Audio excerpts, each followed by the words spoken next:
De hoy, México ¿Cómo vamos? Tiene el honor de presentarles nuestra más reciente actualización del Semáforo Económico Nacional. Para ello hemos invitado a Yuriko Yabuta, a mi derecha. Ella es directora general adjunta de Análisis y Estudios Económicos del INEGI, y también hemos invitado como comentaristas a mi izquierda Verónica Vaz, que es directora general del Centro de Investigación para el Desarrollo, CIDAC, y también a mi izquierda Edna Jaime, que es la directora general de México Evalúa. Pues sin más, creo que queremos comenzar. Y para ello me voy a permitir pasarle primero la voz a Yuriko. Como saben, en una de nuestras conferencias de prensa anteriores del año pasado, México ¿Cómo vamos? Solicitó al INEGI, propuso algunos cambios para el boletín de prensa de crecimiento económico. Esta vez hemos invitado a Yuriko para que ella nos explique específicamente cuáles fueron estos cambios y nos haga notar cómo van a ser los boletines de prensa diferentes de ahora en adelante. Gracias, Yuriko. Bueno, muy buenos días. Primero quiero agradecer a México ¿Cómo vamos? La invitación para estar aquí presentes. Y hace unos meses también estuvimos aquí escuchando las recomendaciones que nos hacían y habiendo evaluado los beneficios de estas recomendaciones y también consultando con otros usuarios, hemos comenzado a introducir algunos cambios en la forma de difundir la información económica de coyuntura. Quiero resaltar que no estamos hablando de algún cambio metodológico, es simplemente un cambio en la forma de comunicar este tipo de información. Entonces, en la lámina que tenemos aquí, tenemos los cambios que hemos introducido en los boletines de prensa. Si se pueden regresar al anterior, por favor.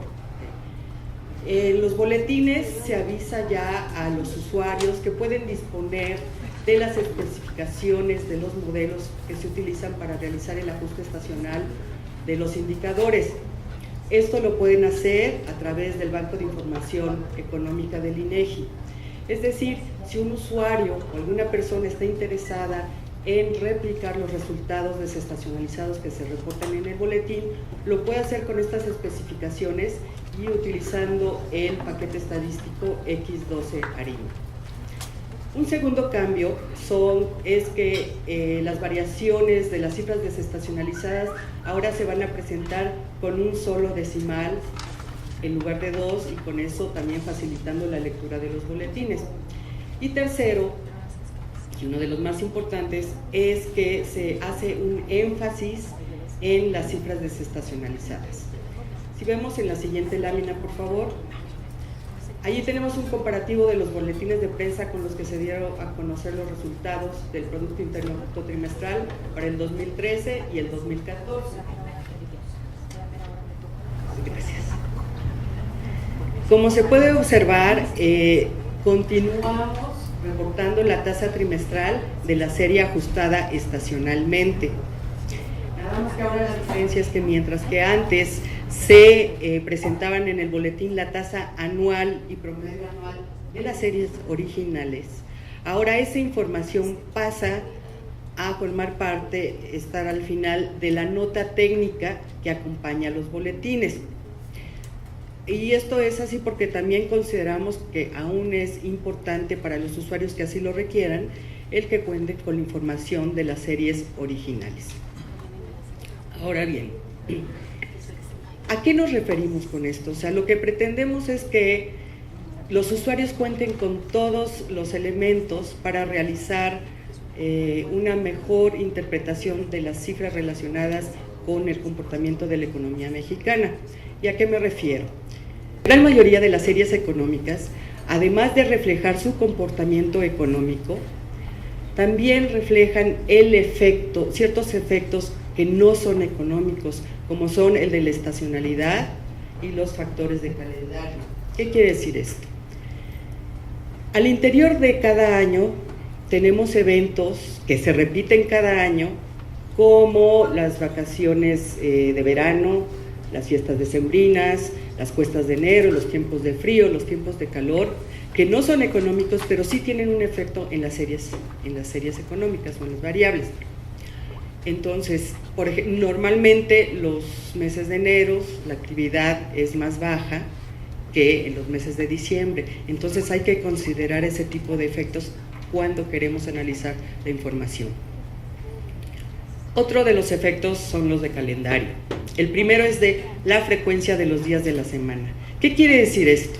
Bueno, cada día de la semana tiene un peso o una ponderación específica en la variable que estemos analizando. Es decir, si estamos hablando de la industria manufacturera, generalmente los miércoles son los días más pesados, más productivos que un sábado o un domingo, por supuesto, ¿no? Y esto depende de la actividad que estemos, de la que estemos hablando. Si estamos hablando una relacionada con el entretenimiento, seguramente los sábados y los domingos serán más productivos que un lunes, por ejemplo, ¿no? Lo mismo, tenemos otro efecto que seguramente es más conocido por ustedes, que es el de la Semana Santa. Y bueno, no es válido analizar el valor de una variable de un mes o trimestre en donde cayó la Semana Santa con otro mes o trimestre en donde no lo hizo. Y lo mismo si estamos en un año bisiesto. No es válido comparar el valor de una variable de un febrero que tuvo un día más con otro en donde no lo tuvo. Lo vamos a ver aquí un poco más gráficamente para que quede más claro. Aquí tenemos la serie original del Producto Interno Bruto al cuarto trimestre de 2014 y podemos ver que pues hay picos, tiene mucha variabilidad. Entonces no es válido comparar el valor, por ejemplo, en un pico con algún otro. Los trimestres no son comparables. Es necesario, y sabemos que esto es así porque además del comportamiento económico de la variable, tenemos estos efectos que acabo de mencionar, el de estacionalidad y los de calendario. Entonces, removiendo estos efectos a través del ajuste estacional de la serie, podemos obtener la serie desestacionalizada, la cual es más suave.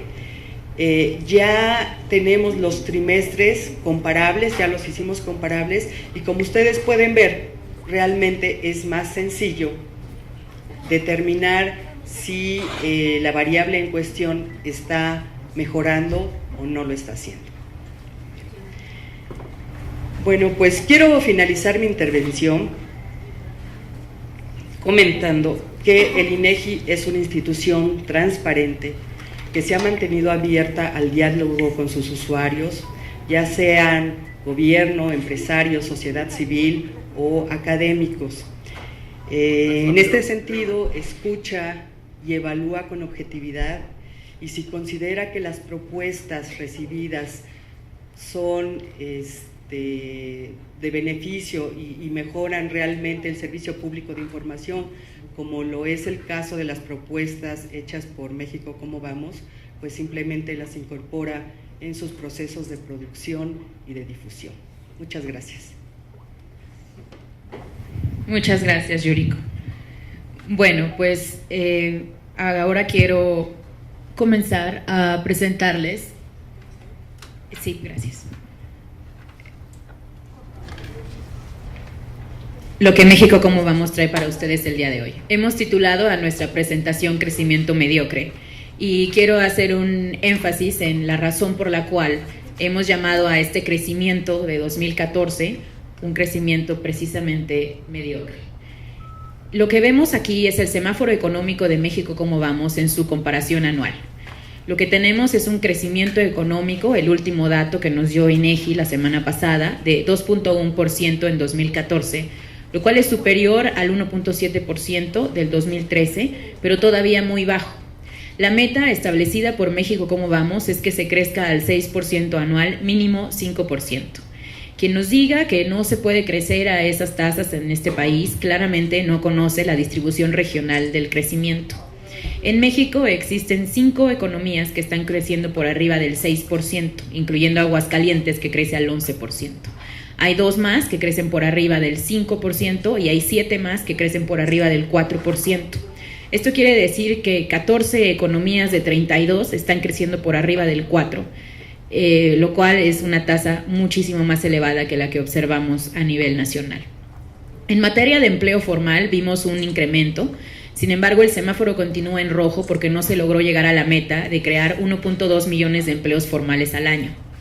Creamos 714,000 empleos este año. Ello nos coloca como el segundo año con mayor generación de empleo de toda la serie histórica del IMSS. El único año en el cual se lograron generar más empleos fue 2010. Sin embargo, cuando analizamos los 714,000 empleos, nos damos cuenta de que aproximadamente 300,000 se deben solamente a formalización.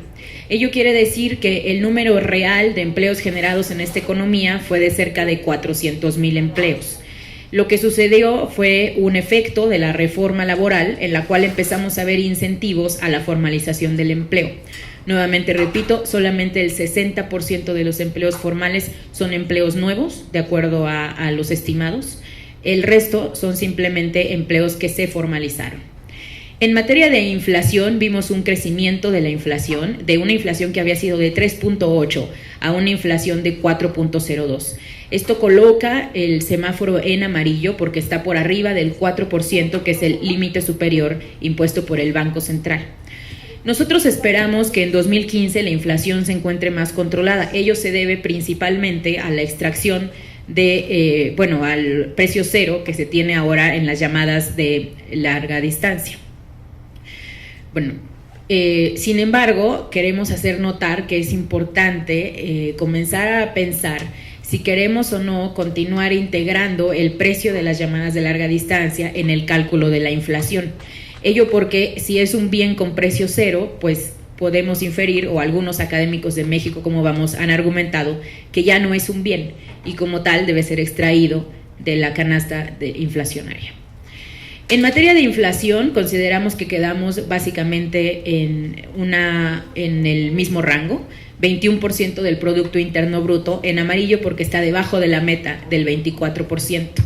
El gran problema con la inflación y lo que observamos en México cómo vamos es que el poco crecimiento que se dio en la inflación se debió a un incremento en la inversión privada. La inversión pública, como les mostraré en unos minutos en una gráfica que traigo, de hecho continúa decreciendo, está en tasas negativas y lo ha estado en aproximadamente los últimos entre 6 y 8 trimestres. Les muestro la gráfica en unos minutos. En materia de productividad es un incremento marginal, sin embargo, nuevamente bastante bajo, 0.9%. La productividad es de acuerdo al Banco Mundial, la productividad es el índice que más debiera afectar el crecimiento económico en México, es decir, para hacer crecer este país debe ser productivo. Sin embargo, con una tasa del 0.9% es que entonces nos empezamos a dar cuenta por qué esta economía está creciendo solamente al 2.1%. En materia de competitividad, México experimentó un aumento de 4 posiciones, el índice del Doing Business. Esto se debió principalmente a cambios en las legislaciones de bancarrota y también a que ahora se hace más fácil dar los estados bancarios a través de mecanismos digitales. Esto ha logrado que hacer negocios en México sea relativamente menos costoso y por ello aumentamos 4 posiciones. En materia de fomento a la exportación quedamos igual. Lo que nos preocupa en México cómo vamos no es tanto la exportación, que de por sí no es tan alta, sino el contenido nacional. El contenido nacional de las exportaciones, es decir, el valor que se genera en México de cada producto exportado, disminuyó de 2013 a 2014, ello pasando de 28 a 27%. Es muy importante y una de las grandes recomendaciones de los expertos de México cómo vamos es que logremos generar inversión productiva, inversión como la inversión automotriz o la aeroespacial que viene ligada a un importante crecimiento del contenido nacional. En materia de pobreza laboral es quizá uno de los indicadores que más nos preocupa.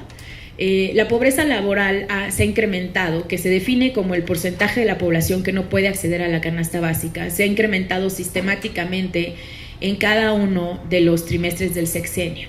Actualmente nos encontramos en su máximo histórico.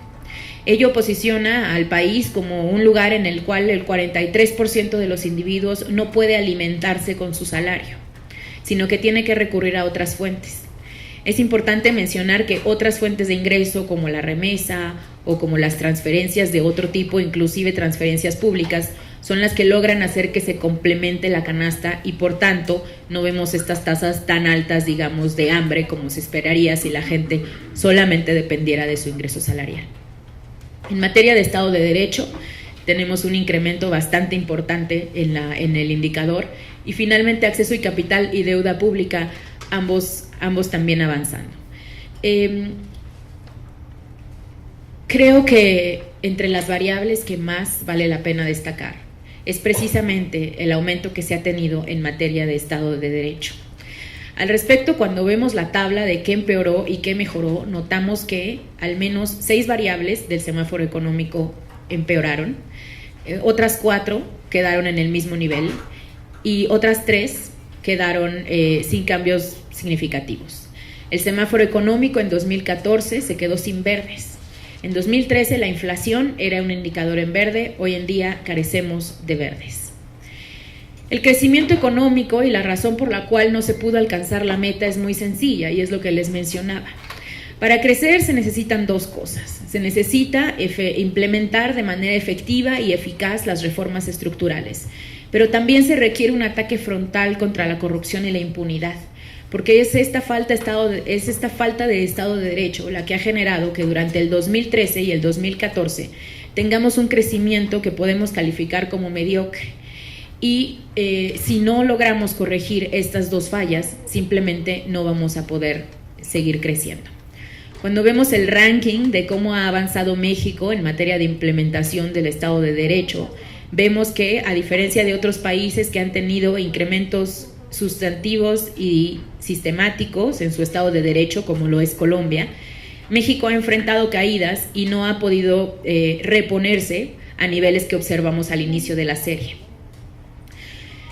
El indicador de México cómo vamos para medir cuestiones de seguridad y de Estado de Derecho es una encuesta que hace Banjico, en donde se pregunta a los expertos si consideran que la situación en materia de seguridad es o no uno de los principales obstáculos al crecimiento. Lo que vemos en esta serie son 3 picos importantes, uno de los cuales fue alcanzado apenas hace 2 meses. Ello posiciona a la economía actual como en su segundo nivel más alto en materia de falta de Estado de Derecho. El primer pico, el pico del 19 de septiembre, del 19%, se explica por la inicia de la guerra contra el narcotráfico. Ahí comenzó a sentirse. CEPAL en ese mismo mes, de hecho, hizo un estudio en donde mostró que la inversión extranjera directa no estaba llegando a México precisamente a razón de un incremento en los homicidios que se estaba presentando. El pico histórico de la serie, el 28%, se presenta justo 2 meses después del asesinato no sé si recuerden, pero del hijo del periodista Sicilia. En este 28% lo que observábamos era marchas públicas en donde se solicitaba la renuncia del entonces procurador, secretario de Seguridad Pública, García Luna. Y ahora llegamos a nuestro segundo máximo histórico, que comienza a presentarse a partir de los hechos de Ayotzinapa y a partir de los escándalos de corrupción que hemos enfrentado. Cuando vemos el close-up de cómo nos ha ido en materia de Estado de Derecho con el gobierno actual, vemos esto. Vemos un gobierno que comenzó generando buenas expectativas y entre los expertos creyendo que la seguridad realmente no era un problema, pero después de tocar su mínimo, que de hecho es el mínimo, uno de los mínimos más importantes de la serie en al menos la última década, 6% de los expertos consideraban que la seguridad era un obstáculo, comenzó a incrementarse y desde entonces se ha incrementado hasta el día de hoy. De acuerdo al índice de transparencia en México, el problema no es solamente el Estado de Derecho, sino son también los niveles de corrupción. México es tan corrupto como países como Bolivia, Moldavia y Níger. México también es el país entre la OCDE, considerando 34 economías, que es el más corrupto. México se encuentra también debajo en materia de corrupción que sus principales socios comerciales, como lo son Chile y Brasil. Es por ello que en México, como vamos, estamos convencidos de una cosa. Estamos convencidos de que para alcanzar los niveles de crecimiento que necesitamos hay que combatir la impunidad y la corrupción. La impunidad y la corrupción afectan claramente y directamente al menos 3 variables del semáforo económico y del semáforo económico estatal que presentamos la semana pasada. Si recuerdan, la semana pasada les presentamos el índice del ranking de avance económico de las economías estatales, en donde notábamos que pues ciertos estados les había ido bien, pero el 70% de las economías están reprobadas. Hoy les queríamos presentar esta gráfica. Esta gráfica muestra la correlación que existe entre el avance de las economías estatales que presentamos la semana pasada y el índice de corrupción. Como índice de corrupción tomamos el porcentaje de las personas que argumentan que en sus estados hay altos niveles, es muy frecuente la corrupción, muy frecuente. Esto es a partir de una encuesta del INEGI. Y lo que vemos es una correlación fuerte y negativa, haciendo notar que aquellas economías que han logrado estabilizar mejor su economía y que han logrado crecer más, como lo son Querétaro y Aguascalientes, tienen significativamente niveles de Estado de Derecho más altos que otras como el Distrito Federal, Michoacán, San Luis Potosí, que no han logrado contribuir adecuadamente al crecimiento económico de este país. Ello es muy sencillo de explicar y lo vemos a partir de los resultados de la investigación. El 5% de la inversión puede estarse perdiendo precisamente por razones de corrupción. Ello de acuerdo a los datos del Fondo Monetario Internacional. Nuestra inversión privada, que es de 38,000 millones de pesos, pudo haber sido 2,000 millones de pesos más alta. Nuestra inversión extranjera, que fue de 22,000 millones de dólares, pudo haber sido 1.1 mil millones de dólares más alta. Ello, y en esta gráfica lo notamos, significaría un cambio radical en la forma en la cual está creciendo la inversión pública. Como ven, con las barras rosas, la inversión pública va a la baja, decreciendo con su variación anual en cada trimestre. Si lográramos reducir la corrupción a cero e incrementar 5% la inversión pública, muy probablemente lo veríamos, las gráficas, las barras rosas las veríamos más cercanas a la línea roja.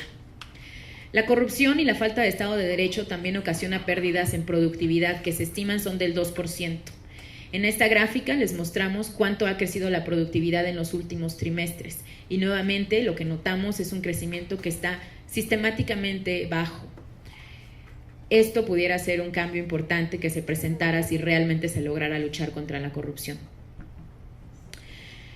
Aún más importante, y hablando de algo reciente como es el recorte. Si recuerdan, el recorte de la Secretaría de Hacienda y Crédito Público fue de 124.3 mil millones de pesos.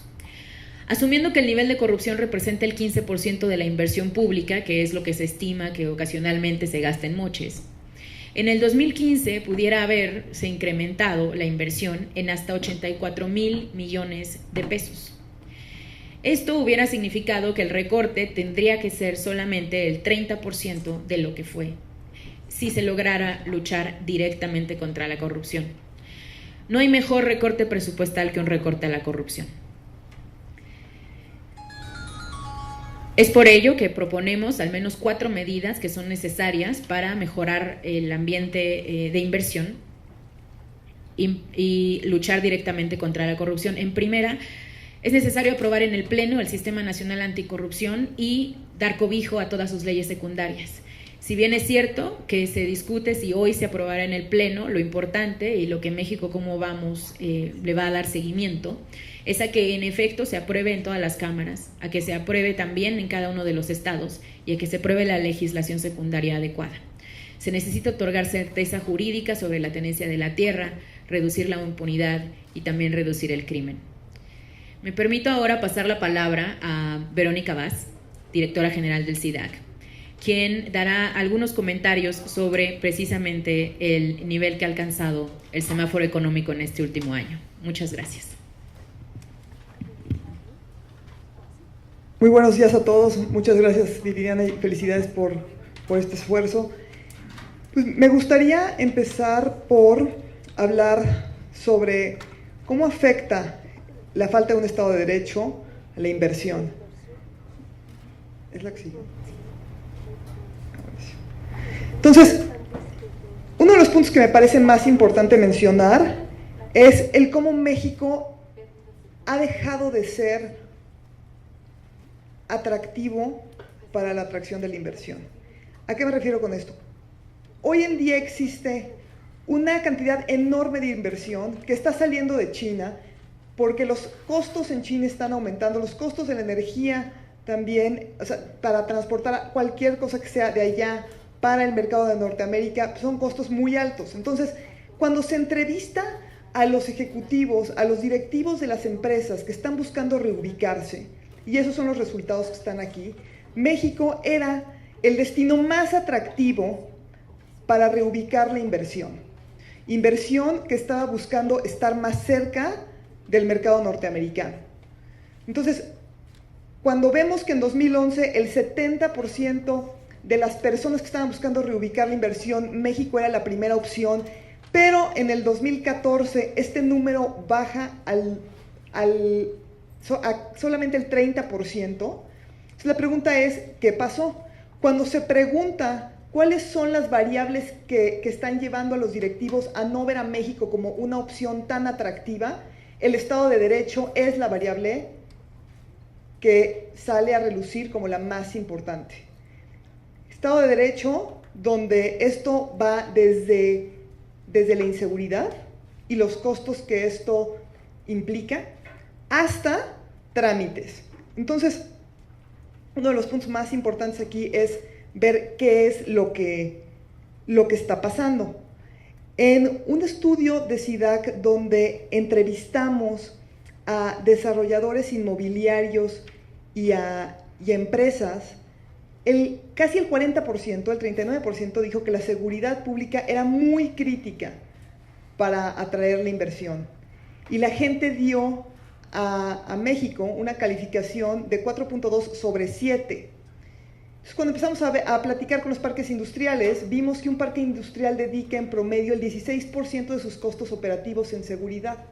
Ahora, el tema de los parques industriales es muy interesante porque los parques industriales en realidad sirven para sustituir por la falta de Estado de Derecho. Una empresa llega a ubicarse a un parque industrial y entonces no nada más tiene cierta seguridad garantizada, sino que además no tiene que lidiar con las autoridades municipales en todo lo que tiene que ver desde con agua hasta con servicios básicos. Entonces, esta es la importancia de los parques industriales, pero ese costo es enorme, ¿no? El costo que están dedicando simplemente a lidiar con todas estas ineficiencias. Y esto obviamente apunta hacia una crisis de seguridad en el país, pero también apunta hacia una crisis del municipio como institución, como la institución más cercana a las empresas. Y aún si se resuelven muchos de los problemas de regulación a nivel federal o a nivel estatal, el hecho de que el municipio siga siendo un obstáculo es algo crucial y es algo costosísimo para la inversión. Vemos que en el norte del país los parques industriales dedican 21% y que esto ha aumentado 8% en los últimos 7 años. Y vemos que en el resto del país los parques industriales dedican el 9.6% de inversión en seguridad y ha aumentado 16% en los últimos 7 años. Entonces, ¿qué es lo que cambió en este tiempo? Bueno, lo que vemos y lo que está ahí, está en encuestas que ha llevado a cabo INEGI, está incluso en las cifras que tenemos de denuncias, es los delitos de alto impacto han ido en aumento. Pero no nada más esto, sino que si antes estaban concentrados en algunos estados, hoy en día son más estados los que sufren de este fenómeno. Y además de eso, lo que nos muestra el ENVIPE es que hay más personas que han sido víctimas de más delitos. Hay estados donde si bien en un año una persona le cometía un delito contra esta persona o sufría un delito, hoy en día la persona puede reportar que en un año fue víctima de un delito 3 veces. Entonces esto es algo que afecta directamente la percepción de seguridad. En SIDAC, cada año llevamos a cabo nuestro reporte de 8 delitos primero, que lo que mide es la percepción de seguridad. ¿Y por qué hablo en este momento de percepción de seguridad? Hablo de percepción de seguridad porque la percepción es lo que va a modificar conductas y estas conductas son las que van a tener un impacto directo sobre la inversión. Entonces, al igual que lo que vemos en el semáforo, en los datos que nos presentó Viridiana, pues hay un fenómeno distinto por cada uno de los estados, ¿no? Incluso en el tema de la corrupción vemos cómo cada estado es diferente. Bueno, igual en el tema de la percepción. hay estados donde hay una mucho mayor percepción de inseguridad, como son Guerrero y Morelos, y otros donde es mucho menos esta percepción, como es Querétaro y Tlaxcala. Entonces, ¿cuáles son estos delitos que más dañan la percepción de inseguridad y que más afectan, por lo tanto, a la inversión? Pues el homicidio, el secuestro, la lesión dolosa con arma blanca. Los que sí son importantes pero no la dañan tanto, el robo sin violencia de vehículo y el robo con violencia de vehículo. Y lo que esto básicamente nos dice es que necesitamos un sistema, nunca vamos a tener un sistema de seguridad que pueda atender el 100% de los delitos, pero sí necesitamos un sistema de seguridad que pueda privilegiar y que pueda priorizar a los delitos que más están lastimando a la sociedad y por lo tanto también a la inversión. Los costos de inseguridad y del delito en el 2013, 1.27% del PIB. Esto es un dato enorme, ¿no? Y sobre todo si pensamos que lo más probable es que no haya disminuido para el 2014. Medidas preventivas, o sea, ¿en qué se van estos recursos? En medidas preventivas, desde instalar rejas o instalar alarmas hasta en medidas de reparación de los delitos. Por último, solamente una reflexión al respecto de las reformas que llevó a cabo el país y el Estado de Derecho. O sea, probablemente la reforma energética vaya a ser una de las reformas más importantes de este sexenio, si no es que la más importante, la que más capacidad tiene de transformar a varios sectores productivos del país. Y, por ejemplo, uno de los puntos muy concretos es que vemos que los problemas de derecho de propiedad de la tierra abre un marco de corrupción enorme para todo lo que tiene que ver con la reforma energética y también con la reforma en telecomunicaciones. Entonces, los costos, hay muchas formas de medirlo, hay muchas formas de verlo, pero lo que es innegable es que los costos de la inseguridad, los costos de la corrupción, los costos de una falta de Estado de Derecho han sido críticos para la inversión. Esto no quiere decir que entonces la reforma energética no se va a poder llevar a cabo porque tenemos un problema de corrupción, pero lo que sí quiere decir es que va a tener muchos obstáculos para poder ser un pilar del desarrollo del país, ¿no? Y eso es lo más preocupante. Entonces, muchas gracias y le cedo la palabra a Edna. Muy buenos días, me da mucho gusto, yo no tengo presentación, me da mucho gusto estar con ustedes esta mañana para abordar pues, un tema que es crucial para este país. La pregunta que México, ¿cómo vamos?, se hace recurrentemente es porque México no crece más. Y lo que hoy Viridiana Ríos pone sobre la mesa es porque nos hace falta Estado de Derecho. Nos está cobrando la factura. El que en las agendas, en las olas transformadoras de este país, nunca haya estado el Estado de Derecho al centro, dentro de las prioridades en la agenda nacional. Quiero, muy en sintonía con lo que ustedes han presentado, creo que ciertamente la falta de un Estado de Derecho mató o debilitó el momento mexicano. Y yo quiero ofrecer la perspectiva en los minutos que tengo para presentar de las empresas mexicanas. Y lo hago a través de la información que provee la Encuesta Nacional de Victimización Empresas, que levanta el INEGI. Así como tenemos una encuesta de victimización a personas, lo tenemos también a empresas. Y la primera gran conclusión de esta encuesta es que las empresas sufren, lo mismo que los individuos, frente a la criminalidad. Y la segunda gran conclusión, al yo revisar los números de esta encuesta, es que las empresas se ajustan. Vemos cómo van cambiando procesos, tomando decisiones, invirtiendo para protegerse, lo que sin duda tiene un impacto todavía no cuantificado en su productividad y en su desarrollo. Lo que la Encuesta Nacional de Victimización en Empresas sí cuantifica son los costos en los que las empresas incurren para protegerse más. Entonces, permítanme darles algunos de los datos más sobresalientes, más importantes de la victimización en empresas. A finales del año pasado se presentó la segunda edición de esta encuesta. Entonces ya tenemos algunos datos para comparar. Antes de comenzar, quiero decirles que de la encuesta del 2012 respecto a la 2014 hay algunos signos positivos. La victimización en empresas, la tasa en general cayó, no de manera espectacular, pero pues algo que cuenta. Y creo que pues bueno, se pueden ir construyendo a partir de esta evidencia e información algunos escenarios un poco menos desalentadores. Entonces empiezo diciendo que en México casi 1 de 4 empresas son victimizadas. Hay algunos lugares en el país donde esta tasa es muy alta, casi la mitad de sus empresas son victimizadas. El INEGI presenta el dato de empresas por cada 10,000 empresas victimizadas respecto a 10,000 unidades económicas. La prevalencia delictiva depende del tamaño de la empresa y del sector. Mientras empresas más grandes tienen mayores probabilidades de ser víctimas de un delito, también en el sector comercio es donde son más vulnerables, las empresas grandes y las del sector comercio. Los delitos que más cantidad de empresas han sufrido son el robo de accesorios de vehículo, el robo hormiga y el robo de bienes o dinero.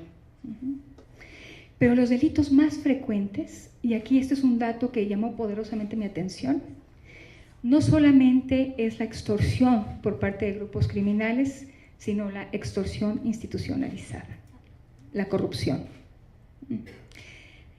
Las empresas que más sufren de actos de corrupción son las empresas pequeñas.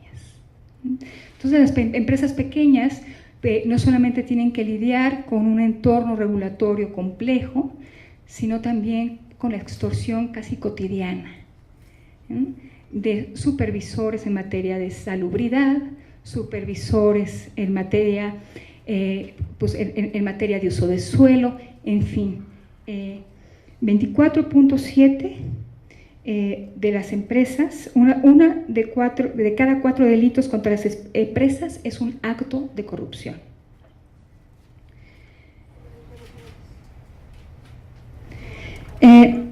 A nivel nacional, esto es importante decirlo, porque si bien les mencioné que había habido un descenso entre la encuesta del 2014 y la 2012 en materia de prevalencia delictiva a las empresas,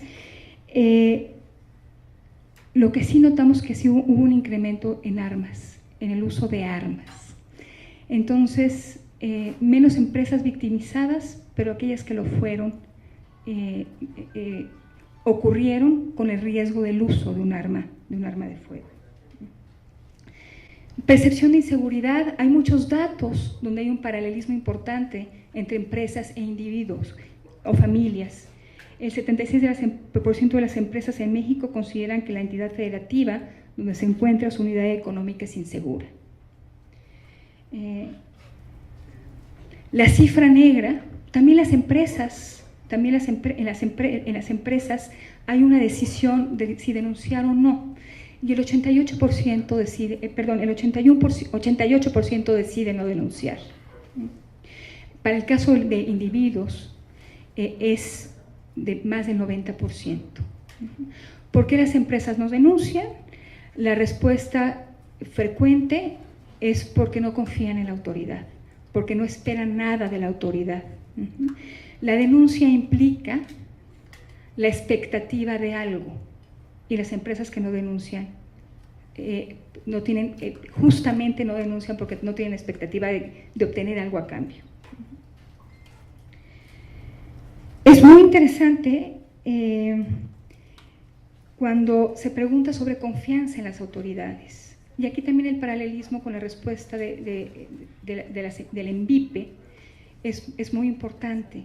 Las empresas igualmente no tienen confianza en policías, o poca confianza en policías municipales, en ministerios públicos, realmente pues, están por debajo del 50%, y al igual que las personas, las empresas confían y creen en la efectividad de la Marina y el Ejército.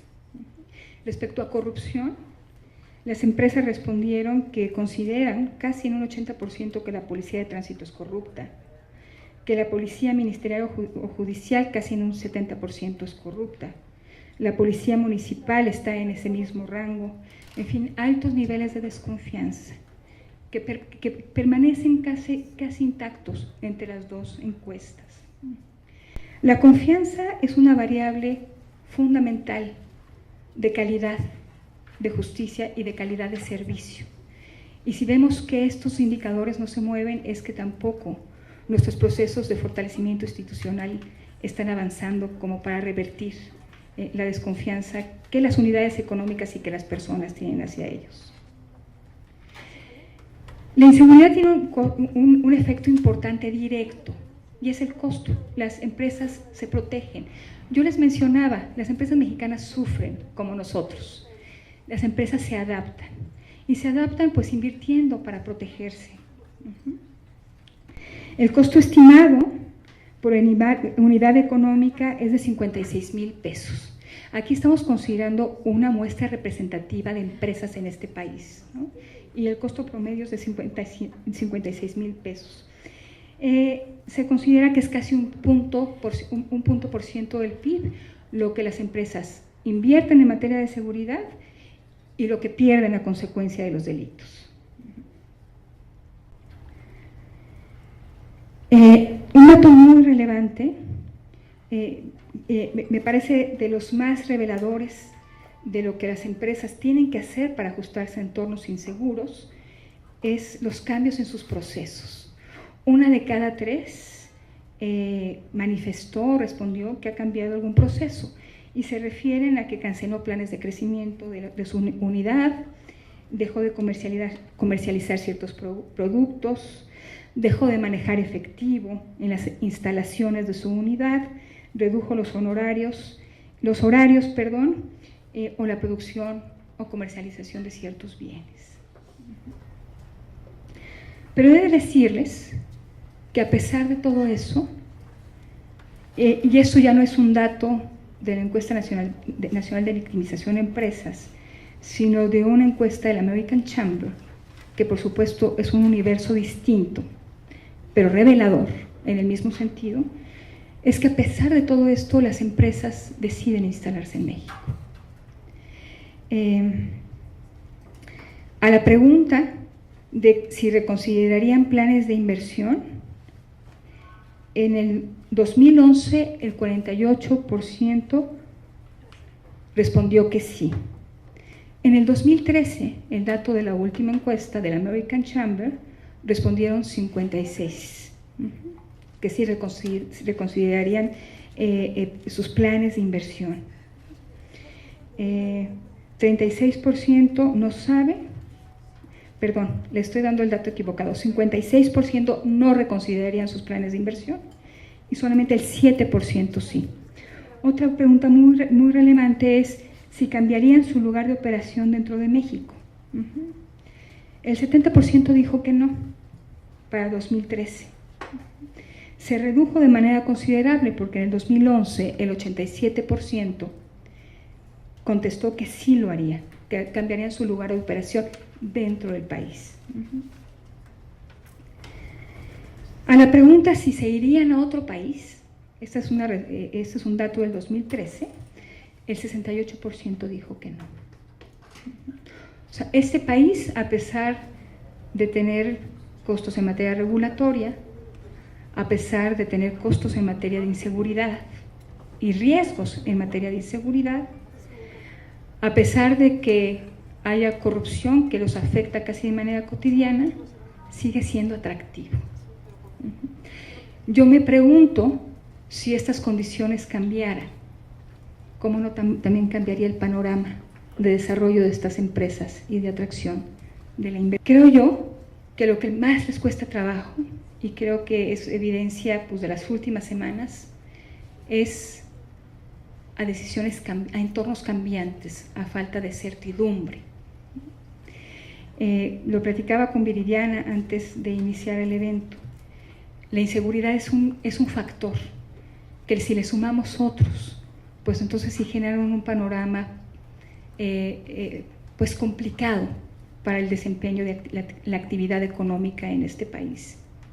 Y porque, por lo tanto, es fundamental, yo abordé el tema de seguridad, pero hay muchas dimensiones del Estado de Derecho, Viri, que tienen que ver con la operación de las empresas.